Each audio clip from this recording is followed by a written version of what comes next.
ជំរាបសួរនិងសូមគោរពដល់ពុកម៉ែបងប្អូនទាំងអស់គ្នាដែលចូលមកកាន់ Channel របស់ Admin ដើម្បីទស្សនាវីដេអូតម្រុយឆ្នោតយួន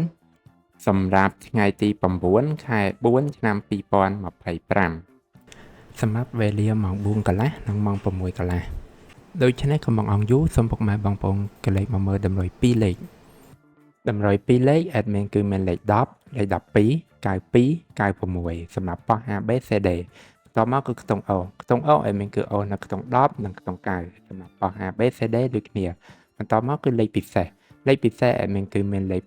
680គុណ765គុណនិង319គុណ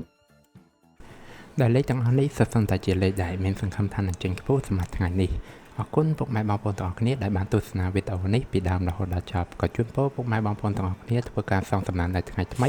ទទួលបាននូវការហេងឆ្នះចំទាំងអស់គ្នាជាចុងក្រោយ Admin សូមពុកម៉ែបងប្អូនជួយ Like Subscribe និង Share ដើម្បីជាកម្លាំងចិត្តដល់ Admin ផងនិងដើម្បីពុកម៉ែបងប្អូនទាំងអស់គ្នាទទួលបាននូវវីដេអូថ្មីបានឆាប់រហ័សផងដែរដូច្នេះ Admin សូមជម្រាបលានិងជួបគ្នានៅវីដេអូក្រោយ